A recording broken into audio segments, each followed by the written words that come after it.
Vimos ayer el desmoronamiento del mundo de la seguridad, el mundo del progreso, y junto con ese desmoronamiento el nacimiento del siglo de la destrucción masiva, del cual somos protagonistas. Y digamos en resumen que en términos generales de ciencia y tecnología a la especie humana le va bastante bien. En cambio, en términos de convivencia le va bastante mal. Es lo que muestra esa nueva época. No digo que no haya ideales morales que progresen. Al revés, aquellos que plantean el fin del progreso, que es una corriente que trata de arrasar con todo, básicamente. No hay más progreso y por lo tanto todas las ideas son exactamente iguales, etcétera, etcétera. Son los enemigos de la modernidad. Los ideales morales sí progresan porque cada vez son más sublimes las aspiraciones humanas en el sentido moral. Pero cuando la tecnología ha hecho un salto de tal dimensión, acompañada por una capacidad de destrucción masiva de tal dimensión, aun cuando los ideales morales progresen, las realizaciones humanas chocan contra posibilidades de destruir todo lo que hay. En pocas palabras, a pesar de tantos augurios positivos con los que de tanto en tanto la humanidad se inspira y que comienzan desde el Renacimiento hablando de las grandes posibilidades del hombre, a pesar de ello, finalmente hay una frustración generalizada porque chocamos contra una pared que no sabemos bien de dónde surge. Y en ese sentido, antes de mostrar la repercusión cultural que tuvo esa frustración en el siglo XX, me gustaría hacer un pequeño paralelo entre el fin del XVIII y el fin del XIX, porque en los dos siglos, en los fines de los dos siglos, se produjo esta sensación general de conciencia frustrada. En 1795, uno de los principales filósofos de la historia humana, Immanuel Kant, planteaba su plan de paz perpetua y con ello auguraba lo que para él, en el siglo XIX, iba a clausurar la prehistoria bélica de la humanidad. Las posibilidades de nunca más tener guerras eran más claras, porque habían terminado las guerras napoleónicas. Porque estaban por terminar las guerras napoleónicas, y cuando terminan estas guerras auguran un nuevo siglo de mayores esperanzas.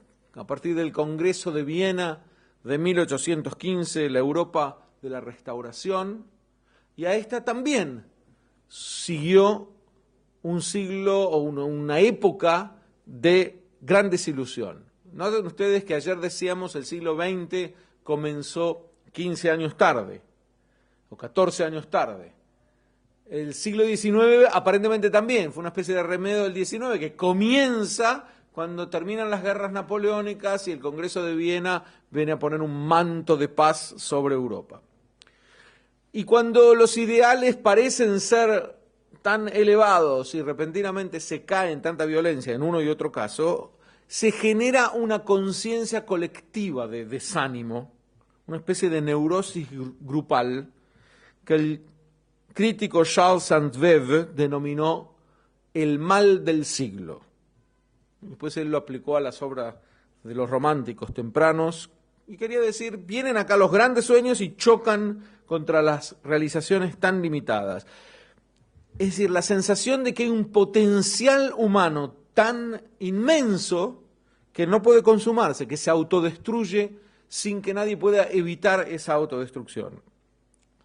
Esa depresión general motivó el libro La confesión de un hijo del siglo, de Alfred de Musset, en 1836, que es una novela autobiográfica que desgrana esta desazón europea a partir del Congreso de Viena, una especie de filosofía del desencanto, tanto en lo político como en lo artístico. Nuestras dos charlas en este ciclo vienen a concentrarse respectivamente en lo político ayer y en lo artístico hoy.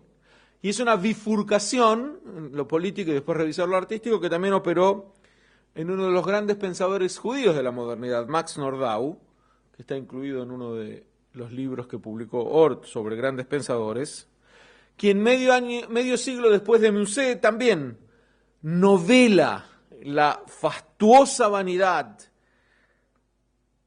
de las clases más exitosas en Europa y le pone como título a su novela de 1888 el mismo, El mal del siglo.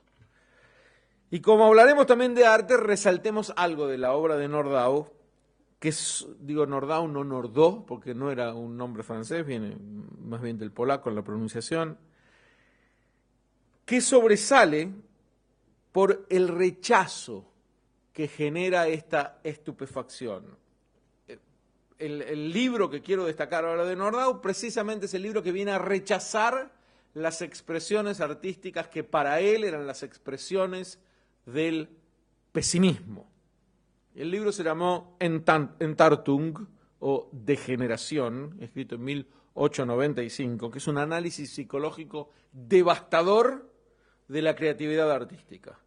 Y termina con un ataque demoledor contra el arte moderno.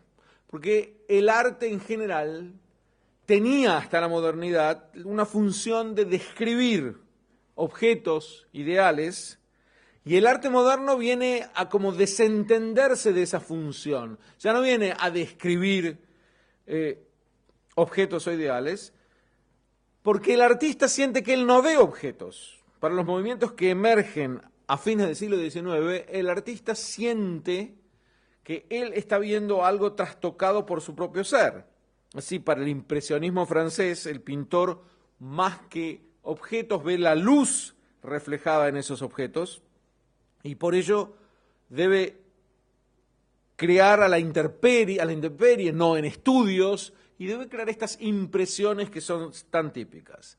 Nosotros no vamos a hablar del impresionismo, sino más que nada del movimiento expresionista alemán en el arte, que no ve una imitación de la naturaleza. Lo que tiene que hacer el artista no es contarnos cómo la naturaleza es, ya que su visión interna de todo lo que hay inevitablemente distorsiona siempre la realidad.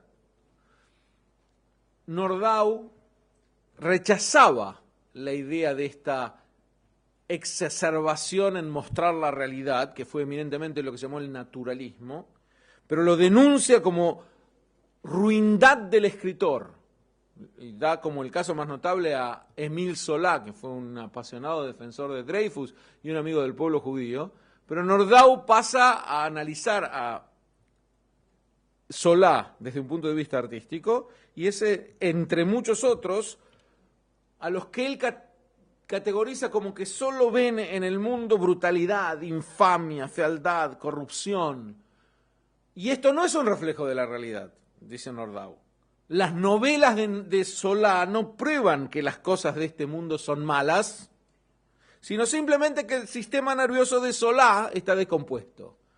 El libro Degeneración viene a arremeter contra el aparente desquicio que hacen de la realidad estos artistas, pero en realidad no era así. El libro tuvo un éxito descomunal y tuvo muchas ediciones y traducciones y lo que fuere, pero fue uno de los libros que menos pudo reflejar lo que ocurría realmente, porque había cierta descomposición en el mundo, tal descomposición que llevó a su hecatombe después, cuando estalla el siglo XX. Pero el nuevo arte es asediado por Nordau y en Degeneración arremete contra esta declinación del fin de siècle, del fin del siglo. Ayer hablamos del comienzo del siglo XX desde un punto de vista político y hoy voy a centrarme más en lo artístico. Y hay este movimiento en particular que expresa, el expresionismo, que expresa esa desazón al comenzar el siglo XX. Nace en Alemania, después se va extendiendo, pero abarca casi todo, las artes plásticas, la literatura, la música, el cine, el teatro, la danza, la fotografía. No queda área del arte que no sea cautiva. Porque además que más que un estilo con características propias comunes, el expresionismo fue un movimiento muy heterogéneo, una actitud, una forma de entender el arte que aglutinó a muchos artistas de tendencias muy diversas y de formación intelectual muy distinta también. Les dije antes del impresionismo. El pintor refleja las impresiones que le da la luz en cada objeto que ve, que es el comienzo de distorsionar un poco lo visto. No hay un reflejo fiel de lo que estamos viendo, sino nuestra vista es la que está produciendo el objeto. Y una reacción al impresionismo y una reacción frente al naturalismo que exageraba las facetas más feas de la existencia para decir cuánto la estaba en rigor reflejando, es este movimiento expresionista que quiere un arte personal, intuitivo, donde lo que domina es la visión interior del artista. A eso lo llaman la expresión, por de ahí su nombre. No hay una plasmación de la realidad, una impresión, sino hay un sentimiento directo interno que el artista está volcando en el afuera, y eso es la expresión. Entonces, debe ser entendido este movimiento como una especie de deformación de la realidad para expresarla de una manera más subjetiva, tanto la naturaleza como el ser humano, dándole primacía a todos los sentimientos mucho más que a la descripción objetiva de la realidad. No tenemos proyección, en realidad tenemos, pero no nos detuvimos en traerlo porque hubiera proyectado un cuadro o dos y no valía para eso traer todo un aparato, pero tal vez recuerdan el grito de Edvard Munch, que fue el paradigma. Ya veo tantos asentimientos que no hacía falta el proyector. Pero este fue el paradigma de la soledad, de la incomunicación, en donde no se ve una persona que está gritando, sino parece que se lo viera al artista, que transmite inmediatamente esa expresión de angustia, pese a que no es un reflejo de la realidad, porque no es una cara verdadera la que estamos viendo. Y fue uno de los principales puntos de arranque, ese cuadro del expresionismo, a tal punto que, no sé si te acuerdas, ahora este año, si todo sale bien, vamos a sacar el libro acerca del nazismo, y te había sugerido al principio que la tapa fuera el grito de Edvard Munch, porque había que traer algo que reflejara esta angustia suprema frente a la maldad que ha hecho eclosión, pero finalmente la tapa es otra, así que esperen pacientemente cuál es. De todos modos, entendido de esta forma, otra vez, expresionismo, un intento del artista por recoger lo que él mismo siente en lo que está viendo alrededor, porque en realidad no es la realidad objetiva lo que él debe traducir en el arte, sino sus sentimientos. Entendido de esta forma, en realidad podríamos aplicarle el término a cualquier época y a cualquier espacio geográfico, porque muchas veces a veces se lo califica al Greco o a Goya de pre-expresionistas, porque ya tenían esta tendencia. Pero además, digamos esto en donde ya lentamente empecemos a producir la faceta judía del tema, hay pensadores que exacerban la inspiración de los expresionistas. Y cito 4 de ellos, o 3 voy a contentarme, los 3 judíos, 3 grandes pensadores judíos, que contribuyen a una especie de filosofía del expresionismo. Uno, la teoría de la relatividad de Einstein. Dirán, ¿qué tiene que ver? Ahora me detengo. Otra, el psicoanálisis de Freud. Y tercero, la subjetividad del tiempo de Henri Bergson. ¿Por qué son los 3 los que cultivan el campo para la inspiración expresionista? Porque son teorías, en el caso de Einstein, teorías científicas que llevan a los artistas a cuestionarse la objetividad del mundo que percibimos. Si la teoría de la relatividad es cierta, y es cierta, como nosotros percibimos el mundo, para resumirlo, nada que ver de lo que es, nada que ver, porque nosotros tenemos una sensación del transcurso del tiempo y no hay tal cosa. Hay espacio y tiempo que es una unidad, y nos cuesta entender lo que esto significa, porque nos llevaría a la sensación de que el pasado, el presente y el futuro están todos ahí y no hay ningún transcurso, hay simplemente una percepción. Es inimaginable para nuestro sistema de sentidos y mental entender lo que esto significa, pero ahí está la teoría de la relatividad demostrada matemáticamente, y es una de las causas que hace que un expresionista diga, ¿no ves que todo lo que puede ser el autor es reflejar lo que él tiene adentro, pero no lo que está viendo, porque lo que está viendo no tiene nada que ver con lo que hay en realidad. El psicoanálisis de Freud, desde otro punto de vista, es igual. Nosotros estamos dándole orden a lo que son básicamente nuestros instintos y los explicamos de otra manera, pero lo que hay es un impulso que tenemos que reflejar. Y Bergson, cuando traduce casi la teoría de la relatividad a un tiempo subjetivo, que no tiene nada que ver con el tiempo de la física, otra vez nos muestran ellos, tres pensadores judíos, cómo el expresionismo es la única forma del arte, en donde el autor lo que tiene que ver es qué le pasa adentro y eso volcarlo, o al lienzo o a la literatura, y va a salir un masacote que no tiene nada que ver con la realidad descrita objetivamente, pero que va a transmitir la realidad mucho más fuerte, como el grito de Munch, en donde esa cara angustiada traduce mucho más lo que significa el padecimiento humano que hacer una pintura renacentista perfecta en donde hay un niño llorando y que parece ser la cara ideal. Lo que hay en la génesis del expresionismo es un rechazo al progreso cientificista, a la creencia en las posibilidades ilimitadas del ser humano de las que hablamos ayer, basadas en la ciencia y la técnica. En cambio de eso, lo que hay es una especie de clima de pesimismo, de escepticismo, de desconcierto, de descontento, de crítica, de pérdida de valores, y todo esto va acompañando a un siglo que va deteriorándose cada vez más y se hace cada vez más funesto, en donde las sociedades son secuestradas por individuos de la peor bajeza que las llevan a las crueldades máximas inimaginables. Entonces ellos vislumbran una crisis en el desarrollo humano que se vio confirmada cuando estalló la Primera Guerra Mundial, de la que hablamos ayer. Creo que la mayoría estuvo allá. Hay muchos que no estuvieron, algunos, todos, una. ¿Alguien más? Dos, tres. Bueno, después me dan el certificado médico por el cual.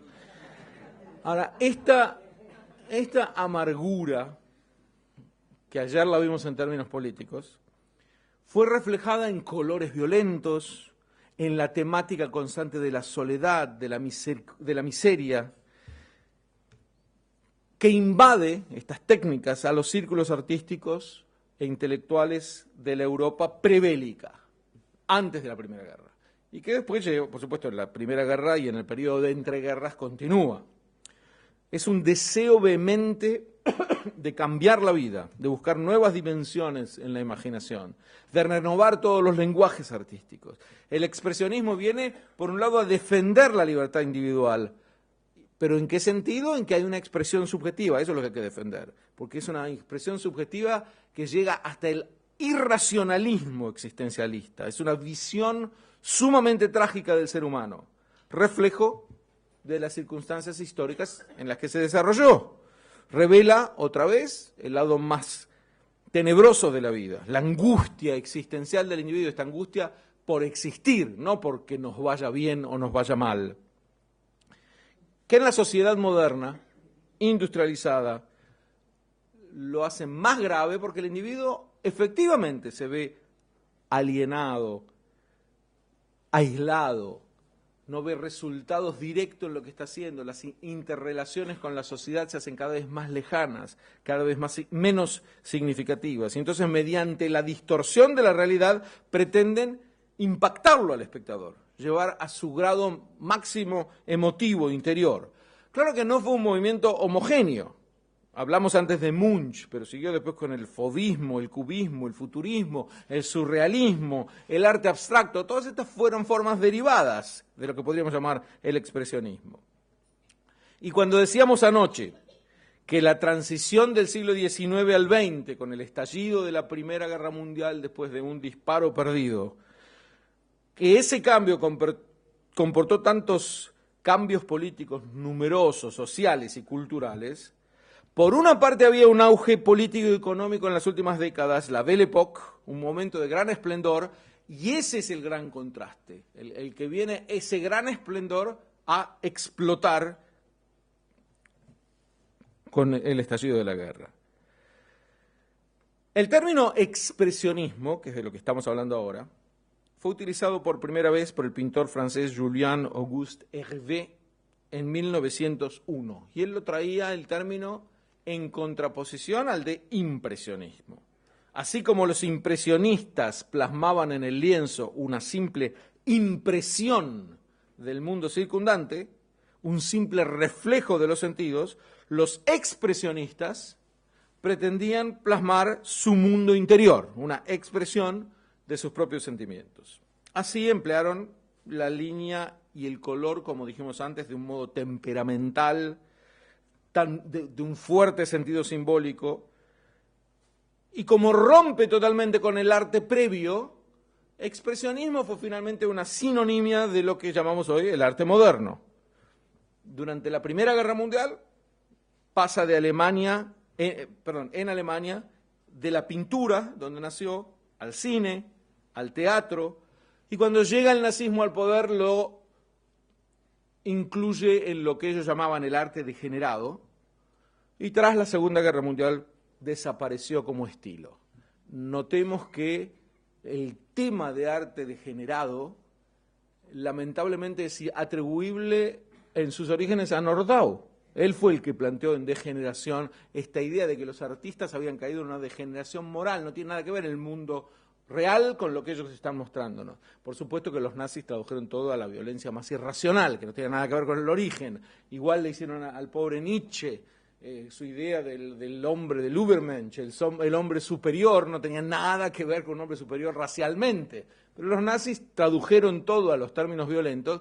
También la idea de Nordau, que en el caso de Nordau, a diferencia de Nietzsche, no se la podían atribuir a él porque se trataba de un judío. Pero es triste ver cómo ideas que parten aún de pensadores que vienen con las mejores intenciones, después terminan siendo enlodadas por los movimientos más brutales. Entonces decía, esto es en pintura básicamente, después pasa a la literatura, donde el expresionismo busca la significación interna del mundo, una especie de tragedia abstraída del mundo, y en el teatro, en donde empieza a aparecer mucho más la introspección psicológica de los personajes, la mezcla en el teatro de aspectos cómicos con aspectos trágicos. Y aquí hay dos coetáneos, ambos judíos, ambos de Praga, que son los máximos exponentes en el tema literario. Uno es Franz Werfel y el otro es, para colmo los dos son Franks, y el otro es Franz Kafka. El primero era parte de esta pléyade que surgió de Kafka, Max Brod, Martin Buber y otros intelectuales judíos de comienzo del siglo XX, algunos de los cuales sirvieron en el ejército austrohúngaro en la Primera Guerra Mundial y como la mayoría de ellos igualmente fueron acusados por desleales, etcétera, como vimos ayer. En el caso de Werfel, porque además combinaba esto con su pacifismo constante. Se casa con la viuda del famoso compositor Gustav Mahler, y su fama internacional llega con la novela Los 40 días de Musa Dag, de 1933, que es una novela escalofriante sobre el genocidio armenio, pero que refleja o que intenta mostrar el genocidio del siglo XX, lo que es el siglo de la muerte, en donde se mata y se mata y se mata y se mata, puesto en términos supuestamente focalizados en el genocidio armenio por los turcos. Por ser judío, huyó con su esposa tras el Anschluss, la anexión alemana de Austria, que produjo una estampida de grandes intelectuales que se fueron a Francia o a Estados Unidos, él incluido. En el teatro, antes de entrar directamente en Kafka, en el cual nos vamos a detener más que porque queremos, es decir, uno de los libros que publicó Ort, el último es Kafkania, así que no podemos hablar de esto sin detenernos bastante en Kafka, pero además el próximo 3 de junio no es solamente Shavuot, sino es el 90º aniversario de Kafka, así que cabe como una especie de homenaje o recuerdo también detenernos un poco más en él. Antes de él decía, hablemos un poco más del teatro al respecto, y aquí aparece la figura de Bertolt Brecht, que se opone a la representación fidedigna de la realidad, que era propia del naturalismo, por los mismos motivos que los impresionistas. No hay tal representación fidedigna de la realidad, es una especie de actitud arrogante suponer que el artista está reflejando la realidad, el artista está reflejando a él. Y por lo tanto, hay una especie de intento de ver la esencia de las cosas a partir de una visión subjetiva, una visión idealizada a veces del ser humano. Hacer del teatro un mediador entre la filosofía y la vida. Viene a transmitir ideales, a renovar a la sociedad desde un punto de vista moral. Y por ello comienzan con una profunda renovación de los recursos dramáticos y escénicos, perdiendo el concepto de espacio y de tiempo, y esto, aunque uno pueda descartarlo por excesivo, pero la teoría científica que viene a anular los conceptos de espacio y de tiempo que tenemos tan incorporados y que son inevitables, se traduce también en el teatro, en que no hay más espacio y tiempo. Lo que hay es una evolución psicológica del personaje, no una evolución cronológica de los hechos. Más que un individuo, el personaje en este teatro es un símbolo, es la encarnación de ideales, es la superación del hombre que transforma la sociedad. Y por eso los personajes en este tipo de teatro son tipificados, sin personalidad propia, a veces ni siquiera sin nombres. Se los mencionan como el padre, la madre, el obrero, el soldado, el mendigo, el jardinero, el comerciante. El individuo ahí está reflejando algo de él, pero todo lo demás es lo que el autor rescata de su propio ser. El teatro expresionista, como el expresionismo en general, pone el énfasis en esta libertad individual, en el irracionalismo, en la temática prohibida, tratar de romper tabúes sobre temas que no deberían ser tratados, y los principales son Ernst Stoller, Hugo von Hofmannsthal, el productor y director Max Reinhardt, que era el director de Deutsches Theater. Todo esto era parte del movimiento hasta que llega la luz que brilla con luz propia y que se llamó Franz Kafka. Muchas veces se lo plantea a Kafka como inclasificable y sin embargo es perfectamente enmarcable en una especie de cúspide final del expresionismo. El expresionismo llegó al momento máximo de esta irracionalidad, de esta pérdida de sucesión de eventos, de que no tiene ninguna importancia ni el espacio físico, ni el antes y el ayer, sino solamente lo que le sale al autor de adentro. Kafka es el adalid de esta forma de presentarlo.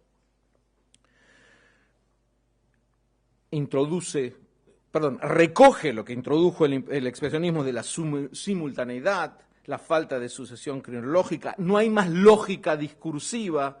Su estilo muestra, pero no explica nada, casi deja las cosas sin ser explicadas. El autor no es un observador de la acción, sino que casi es prescindente. Los personajes parecen evolucionar solos. En el caso de Kafka está claro, el autor nos parece estar diciendo todo el tiempo que él descubre lo que ocurre junto con el lector. No se le había ocurrido antes que las cosas iban a desarrollarse del modo en que están desarrollándose.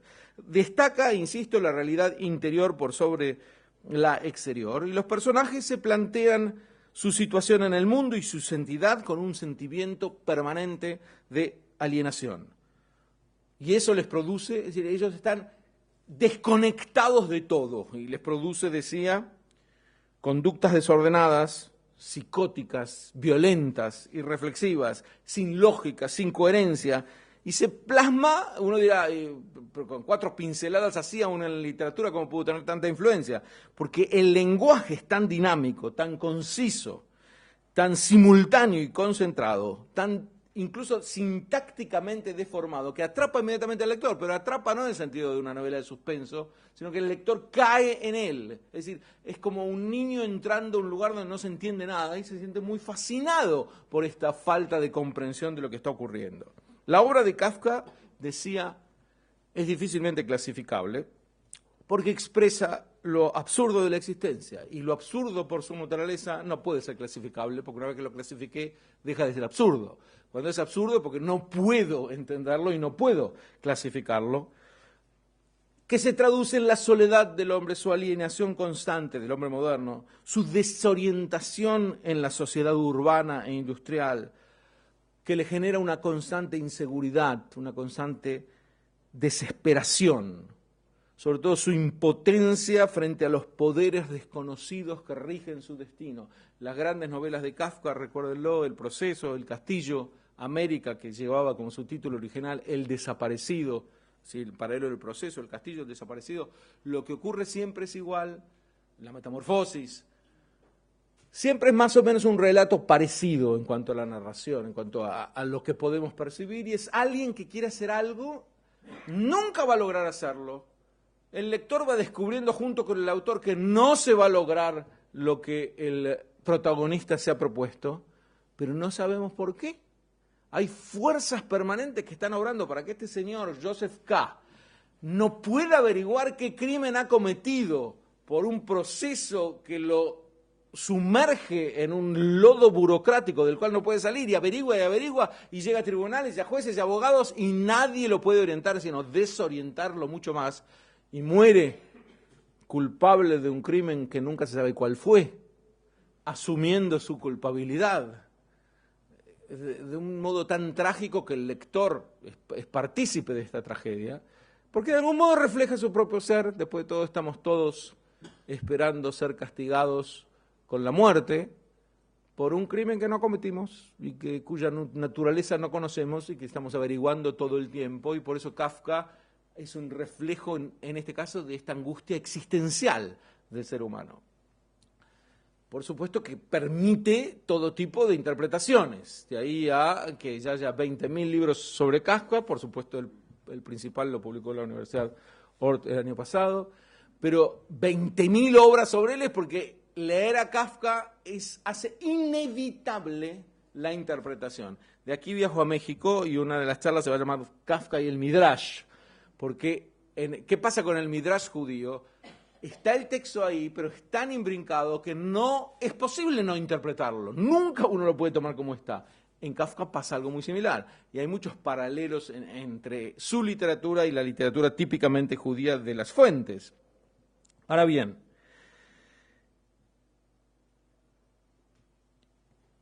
decía que el estilo es ilógico, es discontinuo, es laberíntico y deja vacíos constantes que el lector tiene que rellenar. Eso lo hace atractivo. El lector va llenando lo que le parece que no puede entender. Por supuesto que el lector tampoco entra al castillo.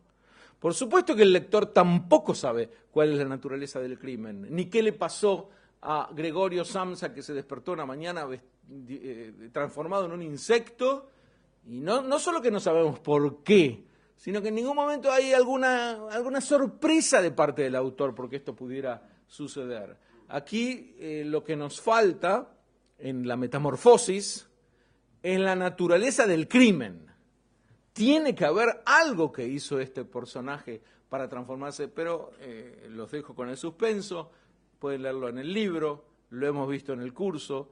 Hay un crimen entre líneas en el relato de la metamorfosis. Pero esto en general es lo que Kafka nos deja como el paraíso laberíntico del que tiene que interpretar una y otra vez, y contrasta con la literatura tradicional, porque en toda literatura tradicional, en este sentido es arte moderno hiperbólico, porque rompe con todo lo previo, porque en la literatura tradicional, decía, siempre las aparentes incongruencias que hayan en un relato, incongruencias de conducta, contingencias confusas, se aclaran ulteriormente. Termina el relato, termina la novela y las cosas que no necesariamente quedan felices y todos comen perdices, pero queda más o menos aclarado en un final que trae algún tipo de entendimiento y orden. A veces en un sentido moral incluso, de una moraleja, porque le da sentido moral al relato, pero cuando no hay ese sentido moral, por lo menos sí hay ponerle una solución desde el punto de vista lógico. La singularidad de Kafka es que su parábola queda abierta después del final, y por eso apabulla, porque no hay siquiera una solución desde el punto de vista lógico de lo que ha ocurrido. Entonces decimos, En los contenidos, Kafka es el mejor reflejo de este hombre angustiado que el expresionismo intentó mostrar, que es el hombre angustiado por el mal del siglo, por el hecho de que las grandes ambiciones de un mundo que parecía encaminarse hacia el esplendor chocan a partir del asesinato en Sarajevo. El protagonista de un mundo impenetrable, empieza a accionar automáticamente en lo que podemos llamar un túnel oscuro sin salida, que es el siglo, que es la vida, que es su inserción social, en el caso de Kafka su propia biografía.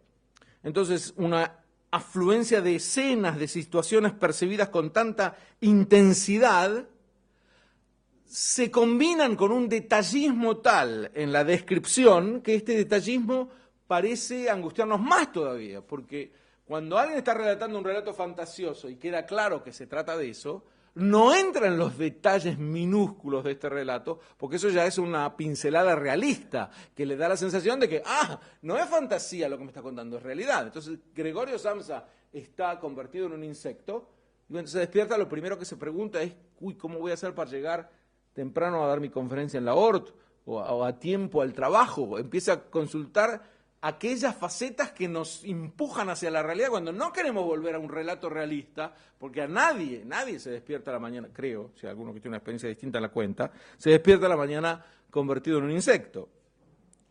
Entonces, los detalles realistas y detallistas en la novela angustian mucho más, porque es como si el autor dijera, acá no hay metáfora, acá no hay símbolo, hay literalidad, este señor es así, se convirtió en un insecto y por eso te cuento exactamente los detalles de cada una de sus patas, etcétera, para que entiendas cómo el cuadro es de esa naturaleza. Entonces, la clave de la obsesión en interpretarlo a Kafka reside no solo en el tipo de relatos, que es lo que estamos contando, esta extremación del impresionismo, relatos crípticos, secretos, sino en el lenguaje que utiliza.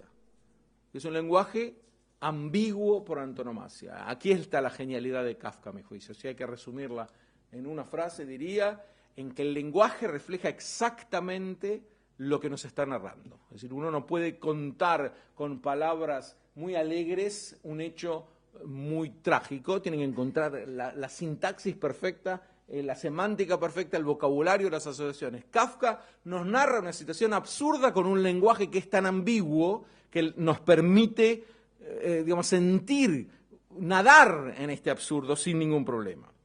Veamos, por ejemplo, en el diálogo de El Castillo, que relata lo de este agrimensor que fue invitado a realizar trabajos profesionales en un pueblo adscripto a un castillo, que abandona su patria, su familia y su puesto de trabajo para acudir a la llamada, pero a su llegada, donde viene a hacer algunas mediciones en el castillo, le manifiestan que en el pueblo no hace ninguna falta, porque él está de alguna manera al margen de la comunidad, siempre la alienación, no sé qué hago, quién soy, usted no pertenece al castillo, usted no pertenece al pueblo, por lo tanto usted no es nada, no pertenece a nadie.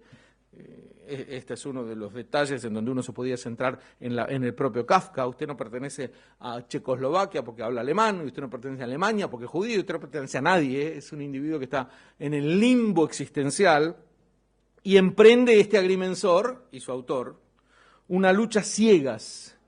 En el caso del agrimensor, él quiere entrevistarse con la administración, hace llamadas al castillo, empieza a tratar de conseguir algún contacto que lo lleve a él, pero el agrimensor fracasa en todo empeño porque le está vedado ingresar en este mundo inextricable que lo rodea y por consecuencia no puede aprovechar ninguna oportunidad que parece presentársele para llegar al castillo y como sabemos nunca llega a él. Y así le pasa a todos los protagonistas en todas las novelas, en todos los relatos de Kafka, viven acechados por códigos que nunca se explicitan y además por códigos que ellos no entienden, el protagonista, pero aparentemente todos los que lo rodean sí los entienden perfectamente bien. Lo que hace más angustiante la situación, de mayor alienación. Estás en una sociedad donde todos parecen vivir con mucha tranquilidad frente al hecho, por ejemplo, de que se van a morir, eso es lo que uno recibe, mientras uno siente la propia angustia existencial frente a la muerte. Entonces, son un reflejo en ese sentido del autor mismo, jóvenes como Kafka, vacilantes, solitarios, ansiosos, inocentes de todo pecado, pulcros, que tratan de ser muy morales, pero se ven enredados en la incertidumbre, en la falta de esperanza, por culpa de reglas que no comprenden. Esto es fundamentalmente el ser humano arrojado a esta sociedad moderna, en reglas que muchos entendieron como la forma de describir la burocracia gigantesca de la sociedad moderna. Reglas y reglas y reglas que uno no termina de entender. Pero los que quisieron hacer un análisis un poco más elevado dicen, no, este es el universo en su conjunto. El hombre vive en un universo cuyas reglas no conoce, cuya reacción es gélida ante cualquier accionar del hombre en ellas. Y podríamos contentarnos y dijéramos, bueno, esto es una expresión de la desazón de la que hablábamos, del tedio, de la angustia del escritor. O podemos dar un paso adicional y vemos al individuo como una especie de lucha contra poderes eternos, inaprensibles, anónimos, que por un lado determinan todos sus pasos y por otro lado se oponen a esa marcha. Esta es lo que nos confunde todo el tiempo en Kafka, esta es la ambigüedad también. Pareciera ser que muchas partes, personas, circunstancias son las que empujan al protagonista a cumplir con lo que él quiere, pero al mismo tiempo son los que no le permiten cumplir con aquellas metas que se ha impuesto.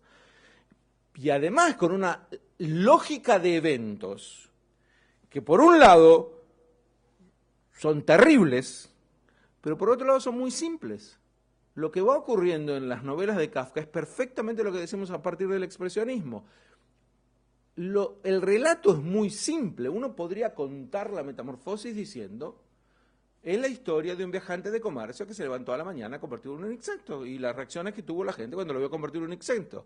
El proceso es la historia de un señor que a los 30 años vinieron a detenerlo y se sumió en una burocracia para tratar de entender por qué lo matan, por qué el proceso que lo está llevando. De cada una podríamos hacer una descripción muy sencilla, pero obviamente esto nunca alcanzaría, porque los eventos son simples, pero las reglas que están en juego dentro de estos eventos son tan imbricadas, son tan complicadas, que no permiten nunca dejar de interpretar. Entonces, sin dificultad hallamos en Kafka mensajes filosóficos, mensajes judaicos, incluso mensajes cabalísticos.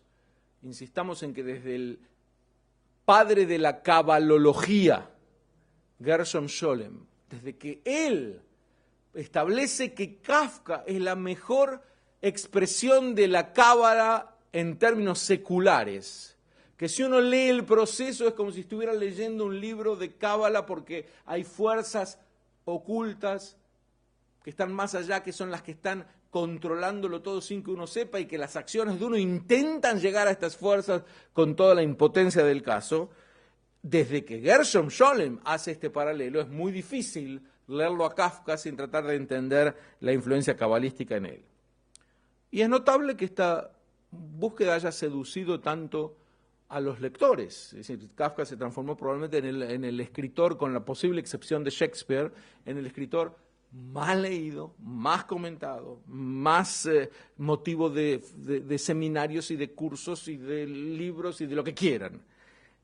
Hay algo en él, esta magia que refleja esta angustia permanente del ser humano con el mal del siglo, con esta sensación colectiva de que no logramos nada, aunque parezca que todo está bien. Según uno de los máximos críticos del siglo XX, Harold Bloom, hay algo en Kafka que nos obliga a leerlo como si fuese una especie de autoridad espiritual sobre nosotros. Pese a que Kafka siempre dijo, yo soy literatura y no quiero ser nada más que literatura, no me vengan con filosofía, moral, nada, yo soy un artista. Y sin embargo hay algo en él que todo el tiempo nos hace sentir que es una especie de maestro oriental que nos está guiando, nos está mostrando algo que merece una moraleja. En uno de los últimos capítulos de mi libro yo trato de encontrar quién sería el Kafka del siglo XXI. ¿Quién es aquel que refleja este mal del siglo, esta sensación de frustración colectiva de que todo está muy bien y nada se logra? Y lo encontré, para vuestra sorpresa, para quienes lo leyeron el libro, sobre todo, supongo que todos ya lo leyeron varias veces, pero en los últimos capítulos me detengo en Woody Allen, que fue motivo de algún curso, dimos algunas clases aquí de Woody Allen, ¿no, David? En su momento. Con proyectando películas y todo, ¿cierto?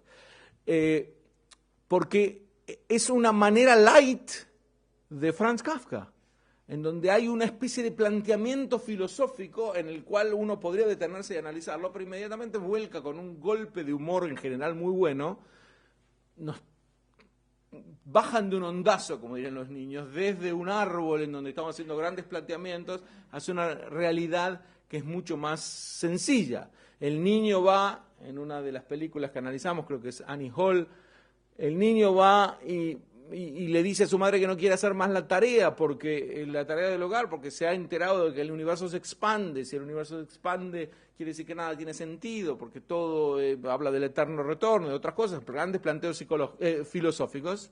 Y la madre contesta muy sencillamente: ¿pero a vos qué te importa que el universo se expanda? Brooklyn no se expande, vos tenés que hacer los deberes de la casa, que es bajarnos a esta realidad, grandes aspiraciones, pero de un plumazo bajar. Es una manera light del siglo XXI de reformular una visión kafkiana de las cosas.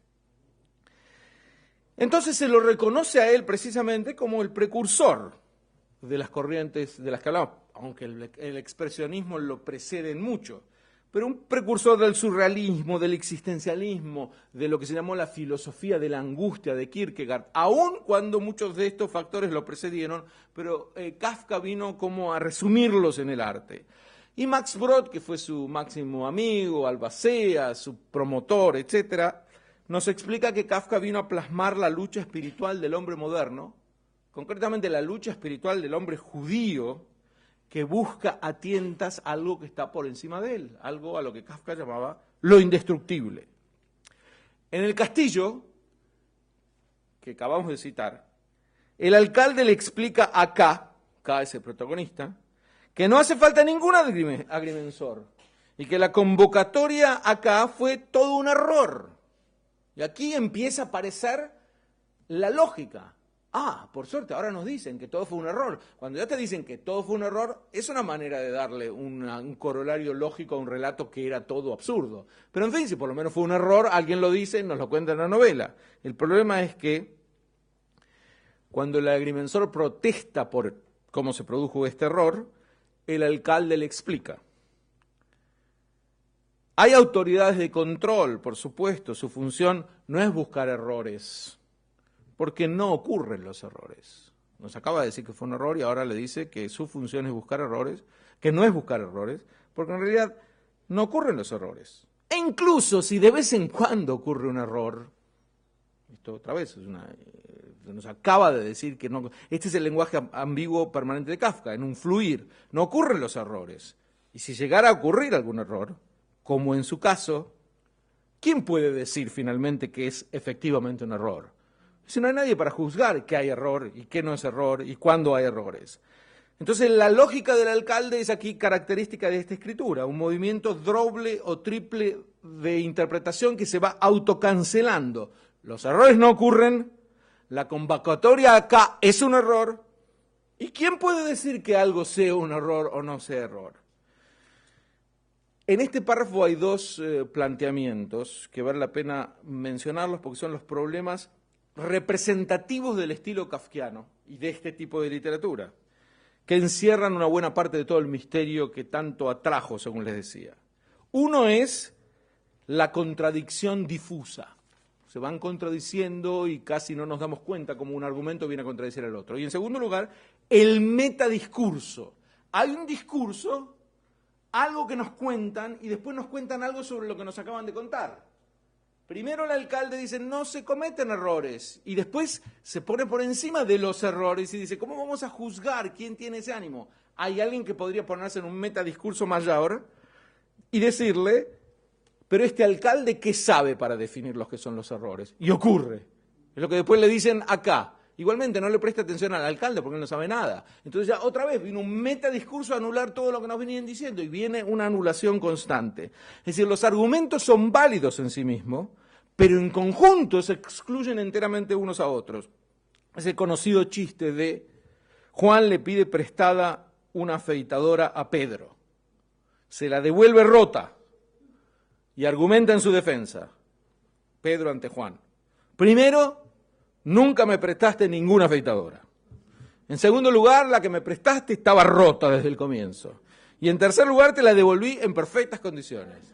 Es decir, este relato es típico y refleja exactamente de qué se trata del discurso que va anulándose uno a otro. Es decir, lógicamente cada frase tiene su propio grosor, pero una vez que las pone todas juntas, se rompen una a la otra. Las conexiones son retóricas, pero no son lógicas entre las frases. Es una interferencia mutua entre la lógica y la retórica, que es lo típico del lenguaje kafkiano. Y una de las tareas del comentarista, del intérprete de Kafka, es leer esas conexiones, ver, visualizar dónde está la conexión para poder desmantelar el argumento en su conjunto. Entonces no se trata solamente de que así el argumento genera múltiples interpretaciones, sino que esos intersticios, las conexiones mal hechas, no permiten en ningún caso una única interpretación. Siempre insinúan mensajes ocultos. Siempre son elásticos, versátiles, multifacéticos. Hay un autor, Hermann Uitensport, que muestra que estadísticamente de los autores en alemán, y varios de ellos hemos citado, Kafka usa más que ninguno la conjunción adversativa pero. Other. La usa 2 a 3 veces más que el resto de los autores. Entonces, cada vez que nos están diciendo algo, inmediatamente nos dicen, pero es como la vacilación del autor que nos lleva a no poder asirnos a nada. Es, hoy voy a ir a la Universidad Ort, pero, y acuérdense que no tiene que tener lógica como siga, pero ayer hizo frío, pero, ¿quién puede creer en el clima? Pero hay algunos pronosticadores de clima que sí aciertan. Pero, ¿quién designa a los pronosticadores? Y esto sigue anulándose uno a otro y es por donde Kafka nos va empujando al mundo del absurdo en el que caemos sin percibirlo directamente. Entonces, esta frecuencia de conjunciones, adverbios y proposiciones es lo que hace, lo que muestra, desde el punto de vista expresionista, que el autor va a proyectarse en lo que dice, la complejidad de un alma que no puede simplemente ver y sentir en una línea recta, que está todo el tiempo vacilante y dudoso, y no necesariamente por cobardía él no nos dice cómo son las cosas, o por cautela, tampoco, sino porque su visión no es clara de qué es la realidad. Cuando su visión no es clara, él tiene que mostrarlo de esta manera vacilante. Cada pensamiento, cada percepción, cada aserción viene acompañado de un desafío que le murmura, pero, una vez que todo se sabe, pero aquí hay otra parte más. Y el alcalde había confundido, pasa de lo factual, nunca ocurren los errores, a la hipótesis, y si incluso ocurriera un error, a la pregunta. ¿Quién puede decir que hay un error? Y cuando creemos que aquí todo termina y estamos agotados por la incoherencia, viene la señora de la aldea que le opina que el alcalde es una persona sin importancia y por lo tanto todo lo que dijo también queda anulado. Ese es el segundo problema, es decir, el estatus de la interpretación. Todo el discurso previo queda anulado con un discurso posterior. Y me estoy centrando en este análisis kafkiano, no solamente por la importancia de Kafka en su aniversario, como les dije antes, sino porque es un análisis de esta desazón, de este mal del siglo, del hecho de que cuando parece que el mundo está bien, pero cuando parece que entiendo las circunstancias, pero siempre hay algo que me voltea y me lleva a esta desilusión máxima, esta desazón que ha dado lugar a este fenómeno, y que, traducido en términos históricos o políticos, como lo vimos ayer, el mundo está fantástico, pero vino un nacionalista serbio de 19 años, pegó un tiro y con eso creó una hecatombe que duró durante los próximos 30 años matando a 100 millones de personas. Era algo impredecible en el mundo. Y por eso les traje el Titanic también como un ejemplo de esto, porque ahora lo estoy recordando para hacer el paralelo, para que quede claro cómo complementamos una clase con la otra, porque el Titanic también era el barco más lujoso, más rico, más placentero, más grande, más firme, más insumergible, pero, y ahí también vienen los judíos, ustedes saben que la culpa del Titanic fue también de los judíos, Steinberg, Goldberg, Iceberg, alguno de ellos siempre pinchan el globo del mundo. En el proceso se da algo similar. Miren ahora ya con las gafas del análisis anterior, cuando el hombre dice, cuando Joseph K., que está juzgado por algo que él no sabe qué es, acusado de algo que él no sabe qué es, y dice, yo no soy culpable, agrega, ¿cómo puede ser culpable el hombre? Entonces me arroja de una frase que, como yo no soy culpable, yo no hice nada, a una frase filosófica alta, pero ¿cómo el hombre podría ser culpable? Como diciendo, con estas limitaciones, con lo chiquito que somos, no somos nada. ¿De qué realmente podríamos...? El tema de la culpa es demasiado importante para una insignificancia como son los hombres. A lo que el abate le responde, es muy justo lo que usted dice. Así es como hablan los culpables. Es decir, otra vez lo arrumla, parece que sí, usted tiene razón, nadie podría ser culpable, pero eso que usted dice es exactamente lo que dicen los culpables siempre, así que parecería que eso demostraría, ese rehuir de la culpa, ¿qué salida hay? Ese rehuir de la culpa es precisamente lo que hacen los culpables. Y para colmo, después de enunciar la palabra y después de interpretarla largamente, el abate concluye, no atribuya demasiada importancia a todas estas interpretaciones. Es decir, tiene que venir algo que anule todo. Y también en ese caso aparece en el relato. Después de la Primera Guerra Mundial, Kafka llega al cine, junto con el impresionismo, con el expresionismo, en donde empiezan a producirse obras que generan otra vez esta sensación de la desazón generalizada. Y cuando ya había desaparecido como corriente artística, porque ya no existe como tal, se sustituyó por una llamada la nueva objetividad, aparecen películas como La Metrópolis de Lang, esta es de 1927, que son las últimas expresiones, los últimos manotazos del expresionismo. Ahora, habiendo dicho todo esto, y complementando lo de ayer con que la Primera Guerra Mundial y su estallido fue el estallido del siglo XX, y que desde el punto de vista político desató a las fuerzas más brutales de la humanidad y casi llega al borde de la autodestrucción plena. Y que hoy lo vimos con las corrientes literarias y artísticas que intentaron reflejar esta desazón. La gran pregunta es si cada 15 años, después de 15 años, estalla el siglo con algo que produce esta desazón. Estamos en el 2014, prepárense para el año que viene, porque justo el plazo.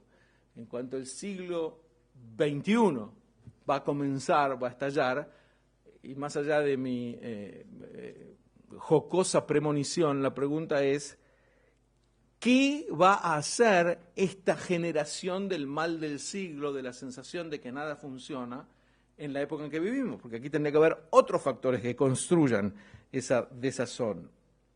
Después de que el siglo XX albergara el auge y el derrumbe de los dos grandes totalitarismos, no faltó quien anunciara, por ejemplo Francis Fukuyama, el fin de la historia, la era de la paz. Ya se ha llegado a la máxima, ya no puede haber peores cosas en la humanidad, hemos llegado a la cúspide, ahora es toda una cuestión de corregir aquí o allí detalles menores. Y estos augurios positivos que surgen también a partir del mundo globalizado, la aldea global, Internet, todos nos conocemos, ya el mundo es distinto. ¿Qué puede volar todo esto? Digamos que el siglo XXI comenzó con el pie izquierdo, porque comenzó con los atentados a las torres.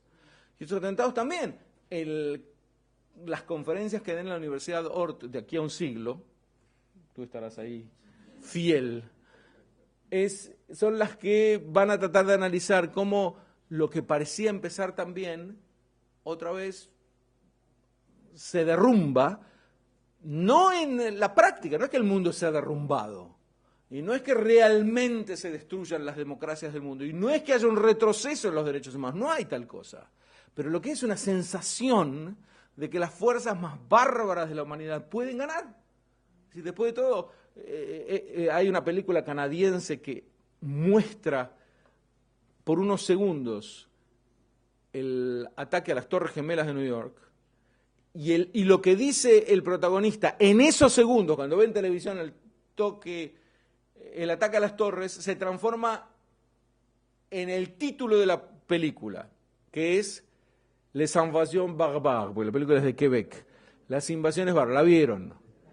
No tiene que ver la película con el título, es simplemente de estos pocos segundos que aparecen ahí. Es como una irrupción, es decir, el director la pensó bien, ¿por qué le va a poner ese título a una película que habla de otra cosa que no tiene nada que ver? Pero porque esa es la sensación de esa zona. ¿En qué sentido de las invasiones bárbaras? El Imperio Romano era la sensación de estabilidad, de seguridad, de poderío. No había nada que pudiera hacerlo destruir. Y el hecho es que fue destruido no por fuerzas mucho más importantes que él y por una tecnología de avanzada, ni por extraterrestres. Fue destruido por las fuerzas más bárbaras que había. Es decir, los bárbaros eran bárbaros, de ahí viene el término. Sin ninguna tecnología, sin ningún derecho en el sentido de leyes, sin ninguna civilización, ellos pudieron penetrar en Roma y destruirla. Entonces, ahí viene el paralelo. El islamismo moderno, y no me refiero al islam, siempre quiero hacer la aclaración por las dudas, el islamista, que es aquella doctrina política del siglo XX que quiere imponer la cara más violenta del islam en el mundo entero, no ha generado países muy civilizados y países en donde la población esté feliz y avance, y sin embargo puede enfrentarse a todos los logros del mundo occidental y parece vencerlo por el hecho del atentado, en ese momento, con el atentado de las Torres. Así que ahí es la sensación del mal del siglo, pero nosotros fieles a esto de que cada 15 años, como el Congreso de Viena y la Primera Guerra Mundial, tenemos que esperar al año que viene para saber exactamente qué va a pasar, qué va a hacer explotar esta esperanza que muchos sentíamos o sentimos acerca del progreso.